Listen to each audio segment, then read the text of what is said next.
Olá, a partir de agora você é nosso convidado a acompanhar uma conversa com o senador Eduardo Braga. E o nosso tema são as reformas, a começar pela trabalhista, que já está tramitando em comissão temática aqui no Senado Federal, e mesmo a da Previdência, que acaba vindo na carona da conversa, né, senador? Porque são direitos referentes aos trabalhadores e uma coisa puxa a outra. E o senhor está saído agora de uma reunião que teve aqui na bancada do PMDB na casa para ajustar questões da liderança. Chegou-se até a aventar a hipótese do senador Renan Calheiros sair ou não da liderança da bancada aqui na casa. Essas conversas, elas convergem em algum minuto, em algum momento elas convergiram na reunião? Como é que fica o posicionamento da bancada do PMDB com essas reformas que o governo tem como tão importantes? Bem, em primeiro lugar, a questão da liderança não está em discussão. O líder Renan continua liderando a bancada do PMDB. Em segundo lugar, há uma maioria na bancada do PMDB que defende aprovar a reforma como está. Eu estou na minoria, estou entre aqueles que acham que existe sim problemas no texto que veio da Câmara. Há problemas com relação ao intervalo para almoço, só de 30 minutos.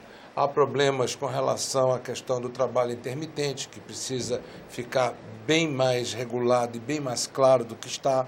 Há problemas com relação ao direito da mulher, por exemplo, ao estar amamentando ou grávida em áreas insalubres ou áreas de risco, como isso ser efetivamente regulamentado. Existem uma série de situações que precisam ser mudadas. Eu apresentei 8 emendas na CAI. Das 8 emendas que eu apresentei, 5 foram acatadas pelo relator. Mas acatadas de que forma? Indicando no relatório para que, aprovado o texto, o presidente ou vete ou edite uma medida provisória naquela direção. Ou seja, ele reconhece que há falhas no texto, mas não quer mudar o texto. É por isso que eu não tenho como votar um texto em que há falhas. É importante destacar que as reformas são necessárias, mas nós não podemos fragilizar o direito do trabalhador ou da trabalhadora. No meu estado, em Manaus, por exemplo, o polo industrial, 65% dos trabalhadores é do gênero feminino. Ora, essas mulheres precisam ter seus direitos assegurados. No comércio, mais de 65% dos trabalhadores é do gênero feminino também. Nós precisamos, portanto, assegurar que nesta reforma o direito da mulher não seja fragilizado ou que não tenhamos retrocessos. No entanto, a maioria da bancada decidiu por acompanhar e aprovar apoiamento às reformas como está. Isso porque, através dessa forma, o Senado aprova como está. As sugestões dos senadores são encaminhadas ao presidente da República, que fará alterações àquela lei, ou por medida provisória... Ou por veto. Ou por veto. E aí seria uma forma de agilizar essa tramitação para que o texto não voltasse para a Câmara, não é isso? Pois é, mas no sistema bicameral, não é? Tudo que a representação do mandato popular nos dá é exatamente a capacidade de nós podermos emendar e corrigirmos falhas nos textos legais. E há falhas. Como eu disse, apresentei 8 emendas, das quais 5 foram reconhecidas pelo relator como pertinentes. Portanto, reconhecendo que precisa efetivamente aprimorar com relação a essas questões. Mas ele prefere manter o texto intacto como veio da Câmara e assim virar... E sugerir essa outra forma de... E sugerir uma outra forma, mas veja, nós vivemos momentos de instabilidade no país. Enquanto que o Estado Democrático Organizado, que estabelece o regime bicameral, onde nós apresentamos as emendas são aprovadas, o texto é aprovado, etc., volta, se for o caso, volta à Câmara, e eu acho muito difícil a Câmara modificar essas mudanças que estão identificadas, que é consenso geral da classe trabalhadora, das centrais de trabalhadores, da própria opinião pública que quer, de certa forma, a modernização das leis consolidadas do trabalho, mas não quer a fragilização do direito do trabalhador, né? Por outro lado, nós reconhecemos que há exageros na questão da judicialização da justiça do trabalho no Brasil. Né? O volume de ações e a prática da advocacia que existe nessa área efetivamente precisa ser equilibrada. Mas daí abrir mão ou fragilizar direitos de trabalhadores há uma distância muito grande. E mesmo que isso significaria um voto de confiança em relação ao executivo, né? Mas não se trata nem a questão de voto de confiança, porque eu conheço o Michel há muitos anos, não se trata disso. O que se trata é de que você tem a legitimidade do seu mandato, tá certo? Tá certo. Você é aqui no Senado ou na Câmara o representante, no meu caso, de mais de 1.200.000 amazonenses que confiaram em mim o seu voto para que eu pudesse representá-los aqui, e eu abri mão dessa função e delegar essa função. Veja, o governo poderia tranquilamente fazer um acordo, se fosse o caso, editar uma medida provisória concomitantemente à tramitação no Senado das correções que precisam ser feitas. Veja o que aconteceu na terceirização.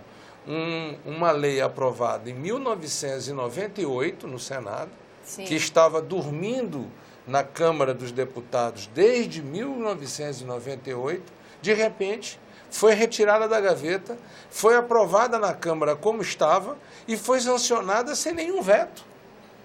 E ali fragilizou-se, sim, a questão do trabalhador, porque criou-se a pejotização, ou seja, para o telespectador entender, muitos trabalhadores deixarão de ter o direito assegurado da CLT, de 13º, férias proporcionais ao ano de trabalho, FGTS, etc., para ter uma empresa terceirizada que o contrata como se fosse uma pessoa jurídica. E aí você não tem direito a férias, você não tem direito a 13º, você não tem direito a uma série de coisas. E isso implica, inclusive, em queda de arrecadação da Receita, em queda de arrecadação do INSS, em queda de arrecadação, portanto, da União. Portanto, é claro que nós precisamos exercer o nosso mandato na sua plenitude. Assim funciona o Estado Democrático de Direito e assim esperamos que funcione o Senado da República. Senador, qual a sua expectativa para a tramitação da reforma da Previdência? Essa ainda está na Câmara. Saindo da comissão temática, da comissão especial, que na Câmara ele tem uma comissão especial. Temos que esperar para ver o texto final que vai sair da comissão. Eu tenho dito que não é justo pedir da faixa da população mais carente, mais pobre, maiores sacrifícios. Veja, eu não posso pedir a um pescador na Amazônia que tem 6 meses do ano como defeso, que ele contribua 25 anos para a Previdência, se a contribuição em 25 anos representa 50 anos de contribuição, porque 6 meses ele está proibido de trabalhar. Então, significa dizer que esse trabalhador que trabalha no sol, na chuva, nas intempéries, etc., como pescador artesanal, tenha um tratamento desta forma. Eu não posso admitir que um agricultor de subsistência e um agricultor familiar tenha um tratamento também da forma como está sendo proposto. Também não defendo que fique ad eterno o fundo da Previdência com o déficit que está. No entanto, determinados setores da nossa economia estão com uma subtributação, ou seja, estão pagando muito pouco imposto, estão tendo grandes lucros, mesmo neste momento de crise. O agronegócio é um deles. Por que não criar, então, um fundo específico para a compensação desses trabalhadores mais humildes em cima do agronegócio, que seja 0,2%, 0,3% do faturamento, para que nós possamos, ao longo dos próximos 20 anos, ter atuarialmente, ou seja, uma projeção de déficit que seja positivo. e preserve o direito de uma rede social que proteja esses trabalhadores mais humildes? Por que nós não atualizamos a tabela de imposto de renda e não isentamos de imposto de renda quem ganha até 5 salários mínimos? E, ao mesmo tempo, não passamos a tributar com 3%, com 4%, a distribuição de dividendos de lucro nas empresas para as pessoas físicas, que é isento de imposto de renda? Por que não cobramos de forma proporcional a questão da letra de crédito agrícola, que é isenta de imposto de renda? Existem tantas coisas que não pagam impostos dos mais ricos nesse país, que nós poderíamos estar tributando para compensar o déficit da Previdência ou o déficit fiscal, em detrimento de estarmos penalizando unilateralmente as camadas mais pobres da nossa população. Esses é o que não tem condições, desse momento, onde nós estamos ultrapassando os 14 milhões de desempregados no país, onde as taxas de juros desses trabalhadores no cartão de crédito, no limite de cheque especial, no crediário, etc., são juros inacreditáveis, são juros de 200%, 300%, 400% ao ano. Ora, esse é que não tem como contribuir mais. Há um problema na Previdência? Sim, mas esse problema tem que encontrar uma solução com quem pode contribuir, com quem pode pagar. É verdade que tem que estabelecer a idade mínima? É. É verdade que tem que ter prazo de contribuição? É. Mas nós temos que fazer isso de forma equilibrada e justa. Por isso é que eu dizia e digo que ambas as reformas são necessárias. O que aconteceu é que nós estamos cometendo exageros nas reformas em cima de quem não pode contribuir nesse momento, que são os mais humildes. Por isso, nós temos nos posicionado em defesa do trabalhador e em defesa daqueles que não têm como aumentar a sua taxa de contribuição à Previdência nesse momento. Com o tempo estourado e já encerrando, pergunto ao senhor, esse tipo de perspectiva para a reforma da Previdência, o senhor acredita que vamos ter ambiente aqui na casa para que medidas desse tipo possam ser adotadas? E outra, até que ponto a CPI da Previdência pode respaldar uma perspectiva como a sua, apontando questões mais ligadas à gestão de recursos? Eu acho que a CPI, ela está aprovada, está instalada, está funcionando. Ela vai desnudar algumas questões que são importantes, porque há ainda muita desinformação, principalmente para a opinião pública e para os meios de comunicação, sobre grandes devedores, por exemplo, da Previdência.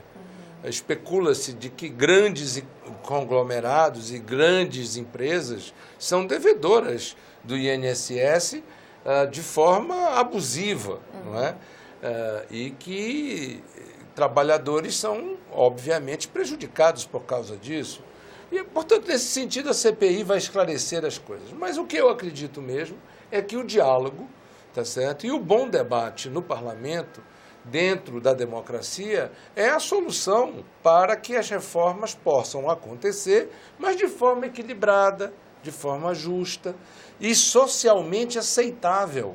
Ou seja, que aqueles que não têm condições de contribuir, porque nesse momento precisam de ajuda para que eles possam retomar a sua capacidade de consumo e de sobrevivência, e outros que podem, esses sim, possam contribuir, mas contribuir de forma razoável. Ninguém está querendo que o dividendo de pessoa jurídica para pessoa física seja tributado em 18%, em 15%. Não, não é necessário. Para você ter uma ideia, se o governo isentasse até 5 salários mínimos, a contribuição do déficit seria de 25 bilhões. Ora, nesse esforço de dividendos para as pessoas físicas das pessoas jurídicas, isso poderia representar 3% de cobrança, 4% de cobrança. Quem é que, tirando as micro e pequenas empresas, das médias para as grandes empresas, Quem é o acionista, quem é o empresário que se recusaria a pagar 3 ou 4% de imposto de renda, seja na forma de carnê-leão, seja na forma do que for?